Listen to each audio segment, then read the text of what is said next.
You made it to level 2, deeper questions leading to deeper answers. I'm Tomas Garza, and I'm here to help you decide to transform.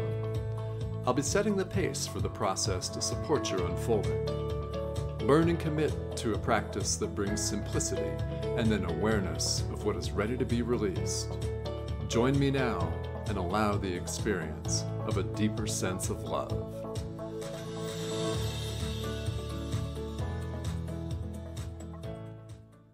Hello, everyone, and welcome to Decide to Transform. I'm your host, Tomas Garza, and I'm so excited for today's show because I have, for the very first time in the history of the show, a high school classmate of mine right here as my guest. Now, this is Amy Halloran-Steiner, and I've been excited to have this conversation for some time because, as you'll learn, Amy and I have been neighbors, having lived in the same area of Western Oregon for a number of years. Now, Amy is a licensed clinical social worker who teaches mindfulness and works with clients on her farm in Western Oregon, which we'll talk about here. She tends the earth by gardening, raising animals, planting trees, and immersing herself in nature. She believes strongly that we humans thrive through connection and care of one another and the earth, and when we're attuned also to the present moment. One of Amy's latest endeavors is the publishing of her very first book, The Mindfulness Sidekick: Mental Wellness to Maximize Transcranial Magnetic Stimulation.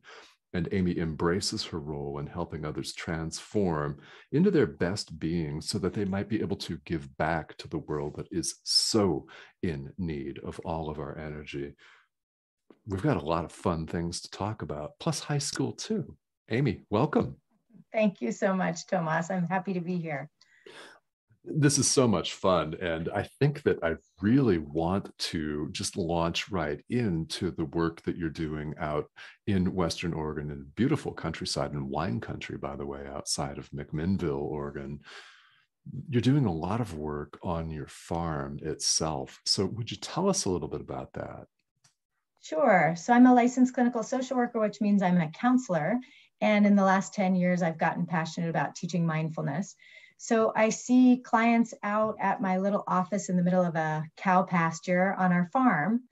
And I've been doing that for about 7 years, I suppose. I used to work in downtown McMinnville, but realized shortly into being on a second floor in an office that I really wanted my clients to touch the ground and to have contact with nature. So I've been inviting them out to my office. And pre-pandemic, we would be in my little office with big windows looking out into a cow pasture. But lately, we've mostly been walking, spending some time that hour walking and talking and exploring people's inner lives as they're surrounded by trees and the sky and sunshine or rain. So that's pretty much what I've been doing in order to give these clients an experience of the peacefulness that comes from contact with nature. Okay. So then do they drive out and you have sessions out there at the farm then? Yep. The drive is about 15 minutes. And so clients have reported, which I didn't necessarily anticipate, they've reported that they like the experience of the drive out, having the time to decompress from their everyday life and to begin to think about what they're going to talk about in therapy. That's always a little bit nervous making for clients, I think.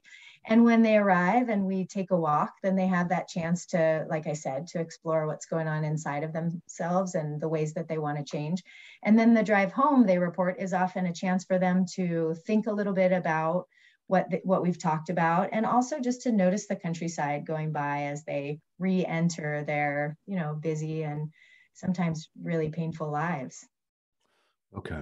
Well, I would think that that's a really interesting and valuable interrupt of routine and pattern. Now, have you discovered that people have commented that they really love that approach?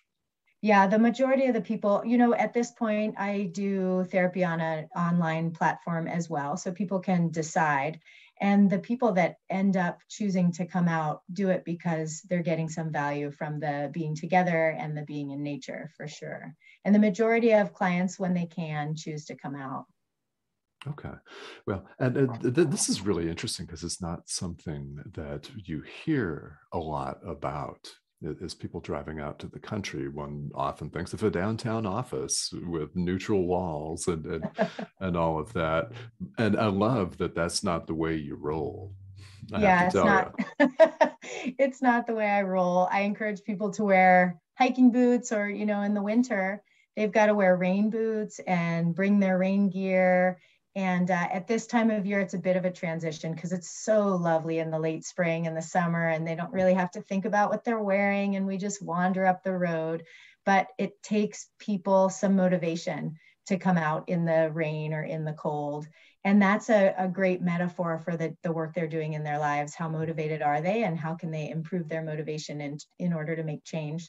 So everything that we do can be worked into their therapy session. I love that. Okay. Yeah. And the motivation piece is really interesting because you've been involved, haven't you, in all kinds of wilderness therapy and wilderness education programs throughout your career. Yeah, that's true. Actually, when I was let's see, in college, I used to work in an environmental education center outside of New York City for kids from New York City. It was in Western Massachusetts. And that was my first experience of seeing the way it blew kids' minds to be out in nature. They'd talk about turn on the fire, and they'd sleep on the floor. And what I saw, the kids would come in the summer, they would come for 2.5 days in the spring and the fall with their science classes. And then in the summer, they'd come for 5 to 7 days.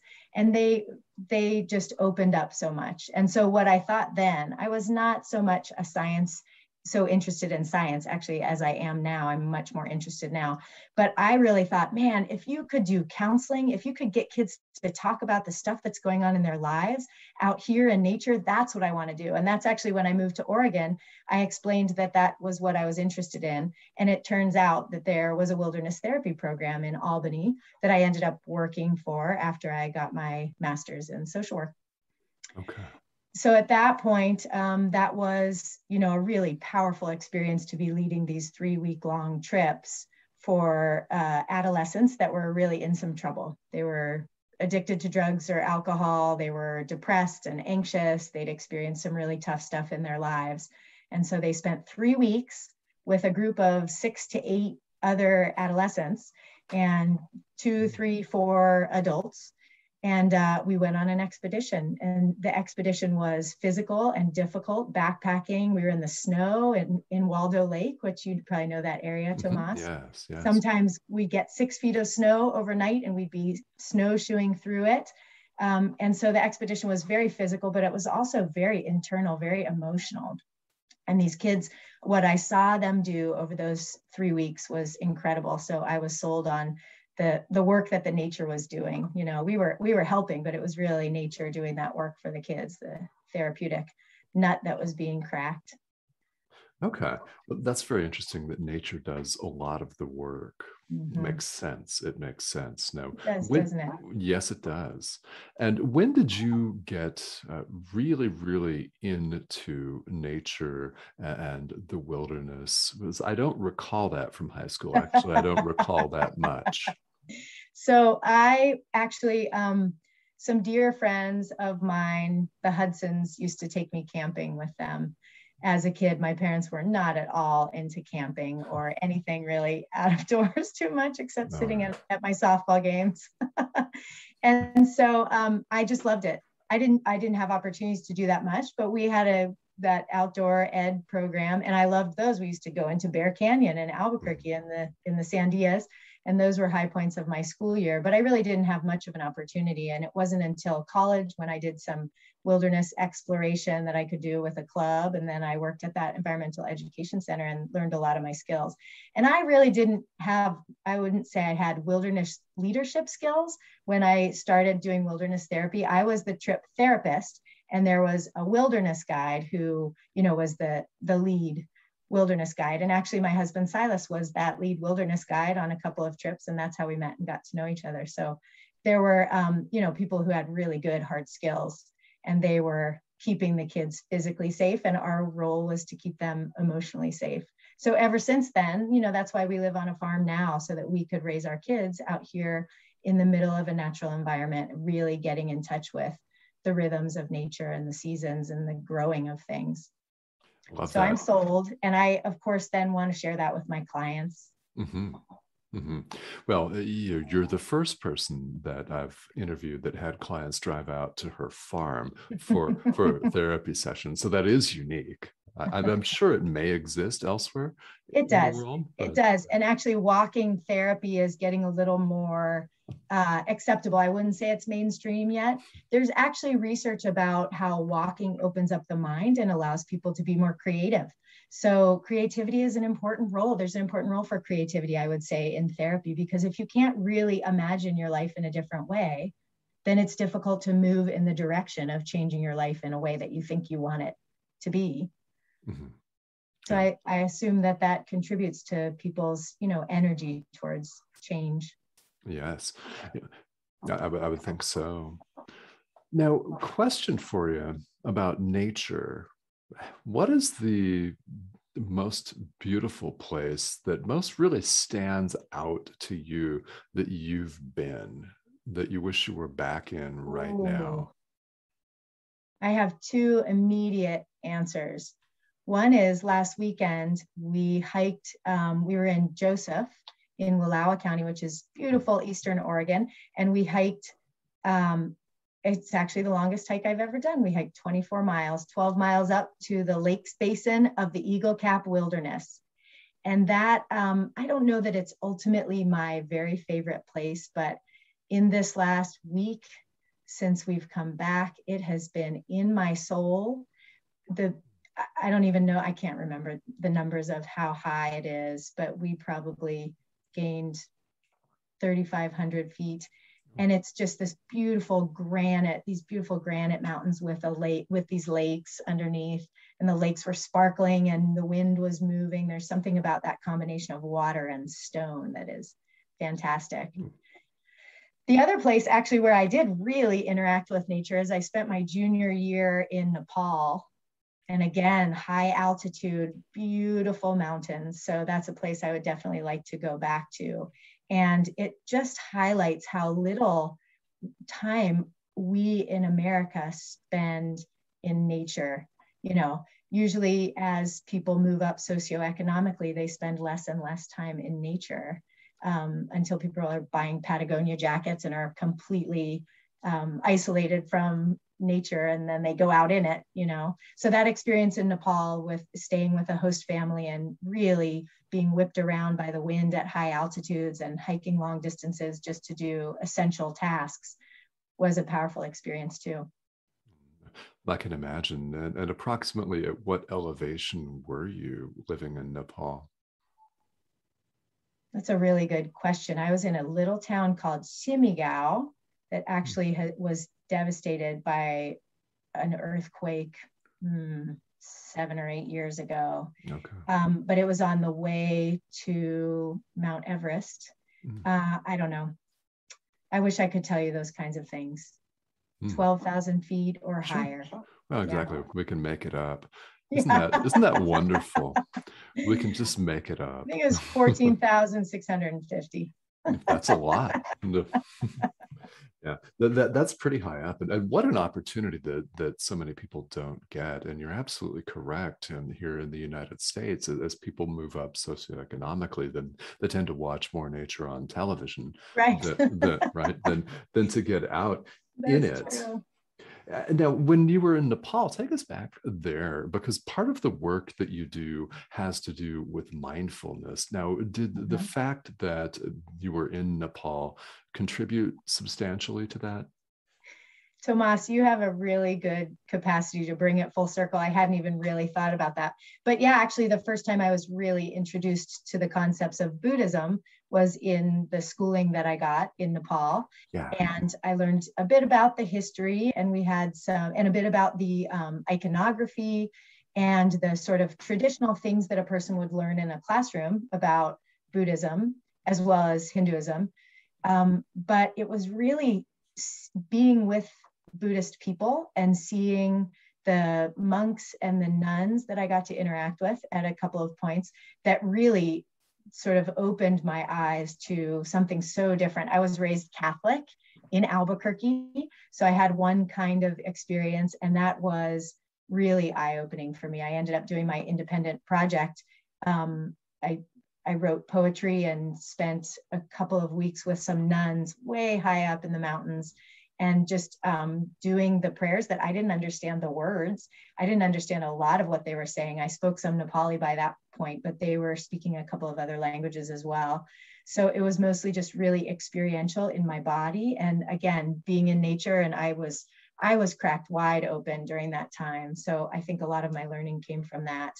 And yeah, I've learned a lot about Buddhism, and obviously there's a large intersection between mindfulness and Buddhism. A lot of the great contributors to mindfulness in this country went to India and learned about Buddhism and learned about the teachings, you know, and ways to be mindful and spiritual. And then a lot of them came back and kind of secularized that.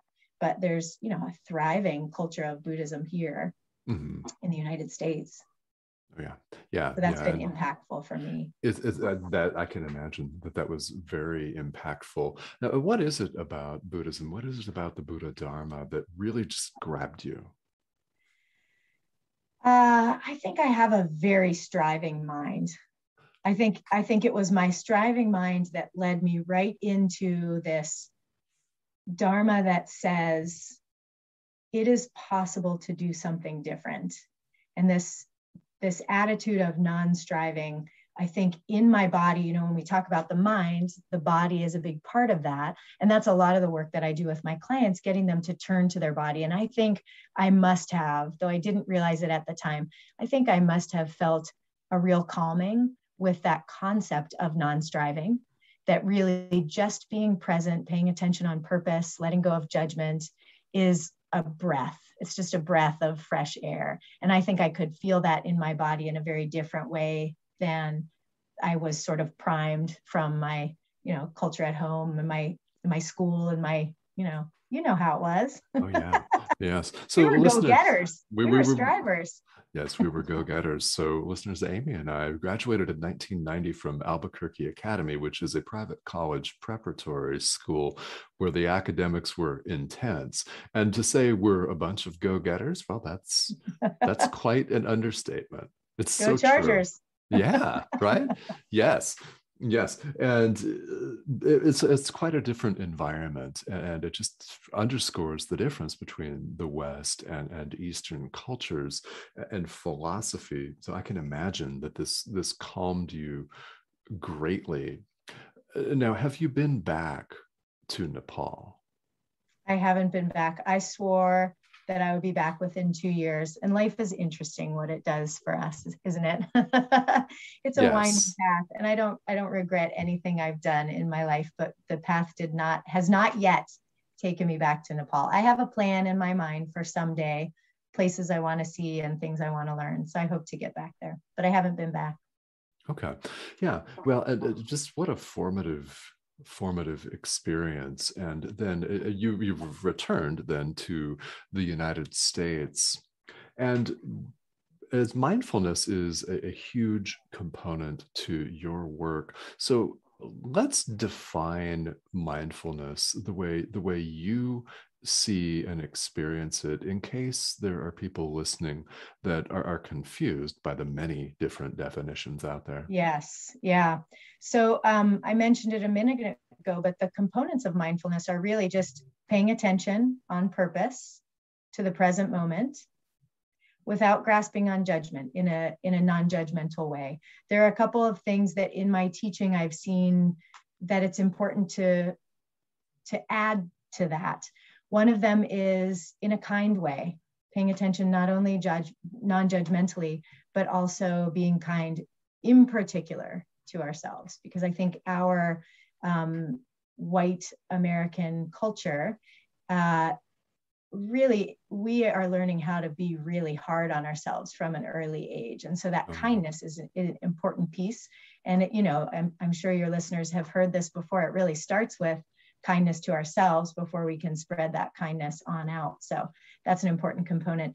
The other piece that I have found to be really important in my own teaching is the difference between this sort of, I call it the myth of the blank mind in mindfulness, that people come wanting to learn meditation or wanting to learn mindfulness, and they imagine that what they're going to get is this peaceful, completely blank mind that's very Zen, you know, sort of the caricature of a monk in the mountains, you know, with sort of flat line, no thoughts, complete peace. And I like to dispel that myth as often as I can, because what people experience in their first 5 minutes of sitting down with mindfulness is their thoughts are coming at a rapid pace. They're having so many different experiences in their body. They don't really know what's happening and they can't get to that blank mind. And I encourage them to really pay attention, again, paying attention on purpose to what actually is happening, and allowing that and acknowledging that is really meditation. So it feels chaotic. It sometimes feels uncomfortable. Often it can feel a little bit scary, but that's really what we're entering into, this contract of, I'm going to sit, or I'm going to stand, or I'm going to do whatever I'm doing and notice what's happening.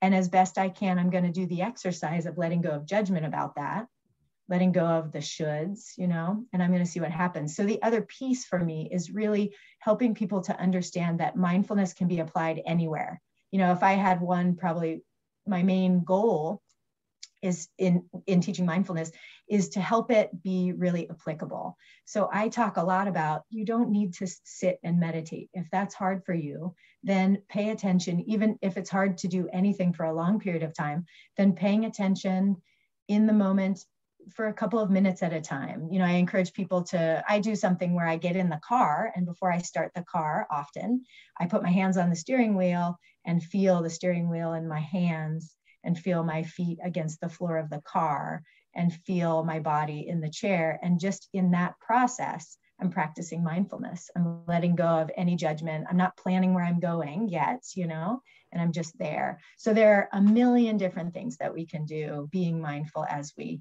do them. Okay.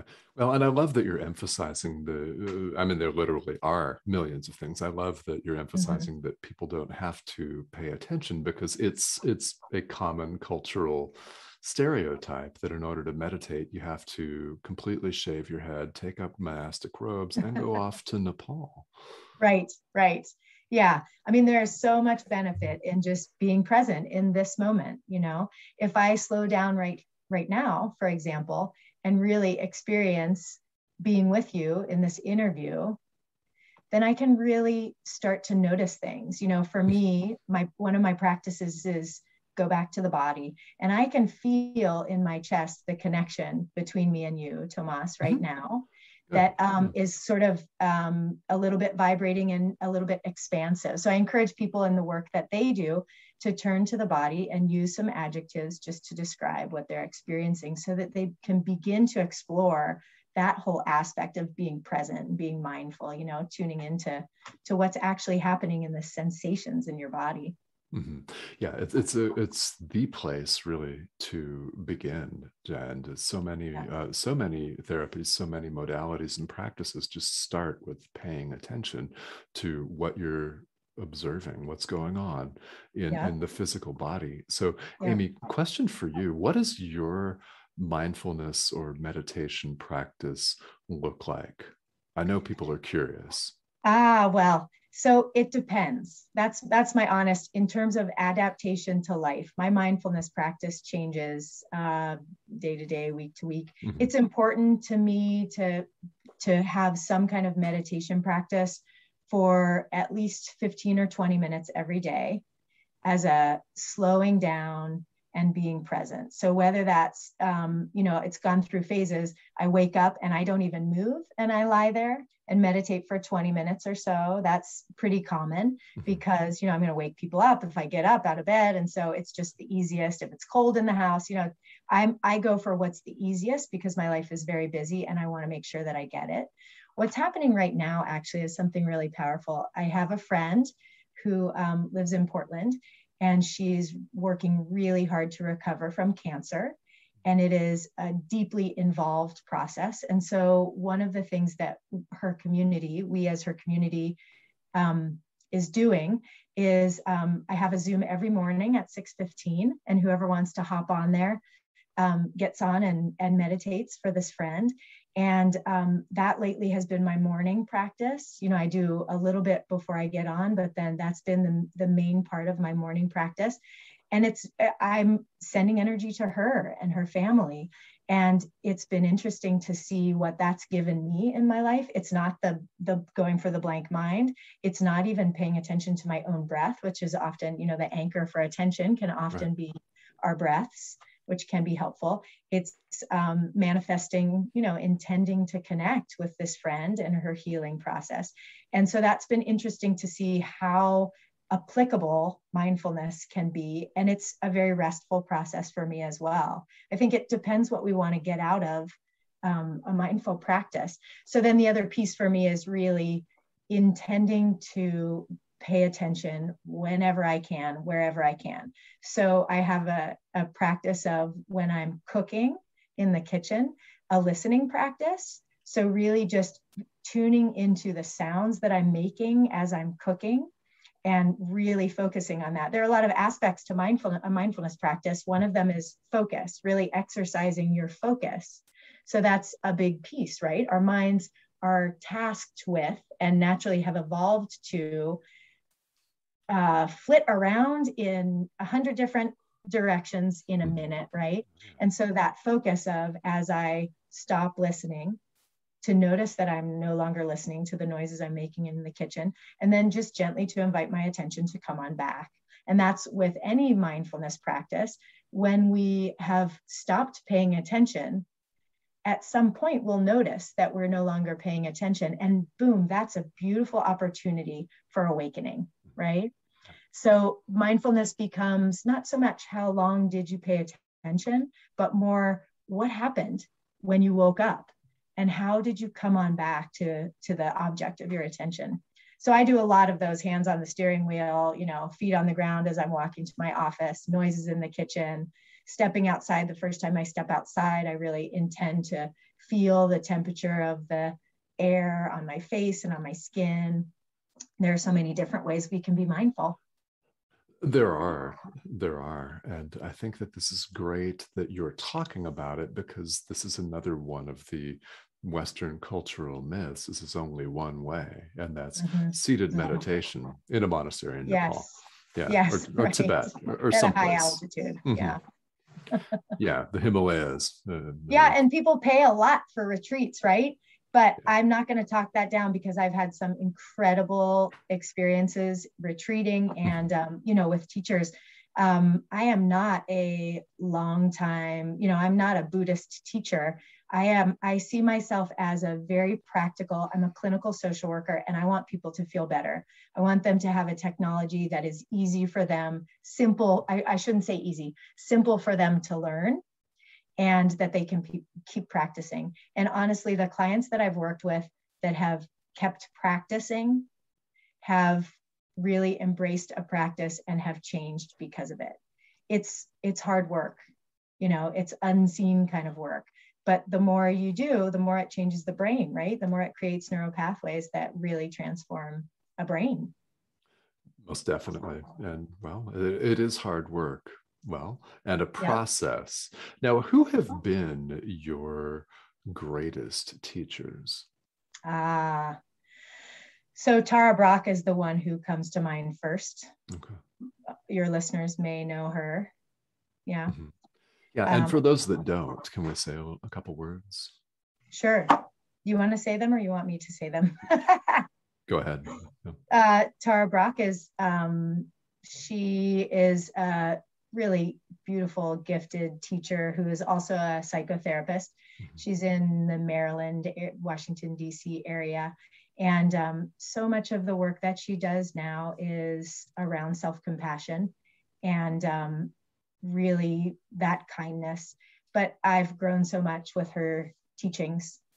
So I would say she is my primary long-term teacher that I've really loved. But there are so many others, Jack Kornfield, Sharon Salzberg, a lot of the folks. John Kabat-Zinn is, the father of mindfulness-based stress reduction, which is an 8-week program, which I got trained in, and it's been a phenomenal experience to get to know that program. It's not something that I teach in the 8-week module because I've found that it's difficult for my clients to make that time. So I've adapted it and use it in different parts. But anyway, John Kabat-Zinn is another of those teachers that went east. Jack Kornfield and Sharon Salzberg did as well, and came back with some amazing teachings. Yeah. There really are a couple of other teachers that are newer to me in the last couple of years. Lama Rod Owens is fantastic. He's a Zen teacher, and loves hip hop, and is young and really a very lovable guy. So he's one, and Reverend Angel Kyoto Williams is another who I'm inspired by. So those are people that are becoming well known for good reason, good teachers. Oh, beautiful. But this is really, really helpful, I think, because there are some people that listeners may not have heard of. There are a lot of teachers out there. Yes, there are a lot of teachers. Mm-hmm. And as with therapy, you've got to find one that speaks your language and that you feel connected with, right? Mm-hmm. You can't, in this case, I don't think it's a good idea to fit a round peg in a square hole, or whatever that saying is. Right.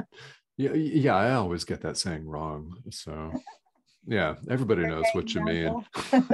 yeah, we all know what you mean on that. No, Amy, I'd be remiss if we didn't talk about your book, The Mindfulness Sidekick, which has just come out. So congratulations on being a first-time published author, first of all. Thank you. It was an amazing process. I did it entirely on my own because it grew from a booklet into an actual book. So it was a really cool experience. All right. Yeah. Well, I love that. As an author myself who did it all on my own, that's a whole process unto itself. Right. Yes. The editing and the whole production of it. Yeah. It was a wonderful experience. So do you want me to tell you about it? Let's hear about it. All right. Well, there is a practitioner in our town who's a psychiatric mental health practitioner, psychiatric nurse practitioner, who is a friend and a colleague. And she started talking about this process that she does called transcranial magnetic stimulation. And I couldn't believe what I was hearing. It's a chair that she purchased. And this chair has an arm that goes over people's heads. And from the arm, a little coil comes out. And from this coil, there is this magnetic stimulation that happens for people's brains. So the technician will place the coil into the left dorsolateral prefrontal cortex, right about the hairline on the left side of the brain. And this treatment is for people who have long-term depression. 2 or 3 medications have not worked for them. It's just enduring. And there's been some really good outcomes with TMS. So that's for depression. There are also protocols now for anxiety, for PTSD. I believe they're working on a protocol for obsessive compulsive disorder, and good things are happening for people. So I got really curious about, as is one of the mindful attitudes, right? Curiosity is a really good, open way to engage with the world. I got really curious about this intervention, and the more she talked about it, the more I thought, well, I should say the treatment is that you sit in this chair for about 20 to 40 minutes, 5 times a week. So you go in every weekday and you have this treatment in the chair for 6 weeks. And then the next 3 weeks, there are some taper down treatments. And I got real curious about, it seemed like that's a great place for people to learn mindfulness because they're trapped, because they have this regular routine anyway. Yes. And wouldn't it be cool to write them a little booklet about mindfulness so that they could learn a little bit? So that's how this started. Okay. And what ended up was an actual book, which is a bit of a workbook, a bit of a sort of normalizing what's happening for the people who are doing TMS. It goes week by week. And so they learn what others have experienced during, the beginnings of TMS. And week by week, we go with some instruction in mindfulness, and in the beginning, some instruction in mindfulness, and then some exercises and some journaling. And there's an activity for contacting nature. And in that way, these clients who are engaging in or undertaking this big adventure can have this companion to walk alongside them as they do something that's fairly scary. They're asked to hope again. Maybe this is an intervention that will work. And then what happens as the treatment continues is that for some of them who are getting a good response from the treatment, they're changing, they're waking up, they're recognizing that their relationships are going to need to change if they're going to live inside of that relationship happily. And so the book sort of helps them understand some of those things. It talks about ways that, we are part of systems and how systems can change. It talks about compassionate communication, which is also known as nonviolent communication, and teaches a little bit about how to talk about our needs and our values in order to impact that change so people can keep on growing. Because the worst part would be if someone got stuck in the relationships and in their lives that they were in and couldn't get better because their lives didn't, move for them, allow them to adapt. So it was really fun to write the book, and I'm now working with some of those TMS clients. I teach a mindfulness group, an online group where they are using the book, and then we're practicing mindfulness together. So I'm getting some good feedback about the book itself, and that it's nice for them to have something. I love that. It's a really interesting tool, and I think a therapy that a lot of people have not heard about yet. Now, yeah. Amy, where can people purchase your book here? You can get it from Barnes & Noble. You can get it from Amazon. If people want to get in touch with me, I can direct them in other ways. I have a website, which is my name, AMYHALLORANSTEINER.com. Just my whole name smushed together, no hyphen. And so there's a little bit more information about the book there as well. The people in my community who are not doing TMS, but are part of my Monday mindfulness community, I have a Monday at noon Zoom meditation that I've done for now. We're coming on 4.5 years. It started at the library and now is on Zoom. But those folks bought the book just because they wanted, I think, to support the effort. And what they have come back telling me is that it's just nice to have, even though they're not doing TMS. It's just a mindfulness primer, but also how to live well. Towards the end of the book, there's a piece on self-compassion, and then on scheduling your time well. Again, Dan Siegel, one of my, someone who's taught me so much just from his writings and his teachings, he has a concept called the Healthy Mind Platter with David Rock, who's a mindful leader. And it's about scheduling up our lives so that we have that balance. And so we have all the components for a healthy mind. So there's a chapter in there about making sure that your schedule is matching the life you want to live and supporting your health. Okay. And so many resources out there. And again, for the listeners, Amy's website is Amy Halloran-Steiner, all mashed together, as you say, all one word, .com. And this is a place where you can find more information about what Amy is up to, including her book, The Mindfulness Sidekick, Mental Wellness to Maximize Transcranial Magnetic Stimulation, TMS. For That's sure. Right. I love it. Yeah. Yeah. All right. Well, Amy, I've learned a great deal that I didn't know. And when you go to high school with somebody and a couple years of middle school too, actually. That's right. That's right. 7th and 8th grade. Yeah, it was 7th and 8th grade as well.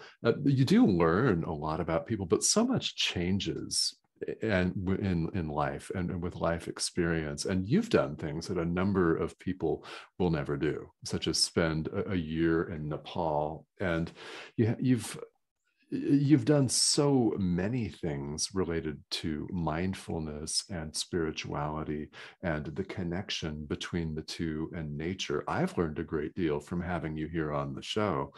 And before we wrap up here, What would you like to say to the listeners by way of closing here?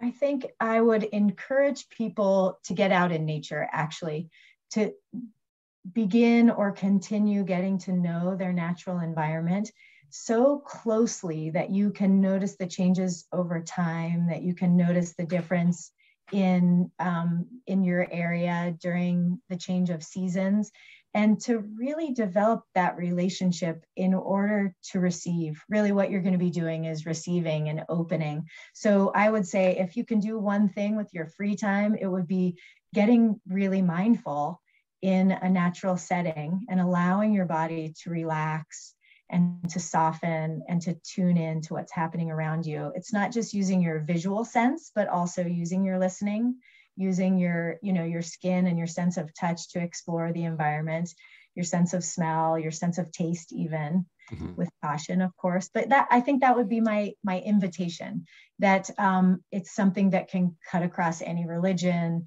any socioeconomic status, any cultural barriers, that we are surrounded by this beautiful natural resource. And it's something that it's so important for us to protect, and we won't really protect it until we know it and love it. So that would be my advice. Yeah, I love that. I love the way you wrap that up.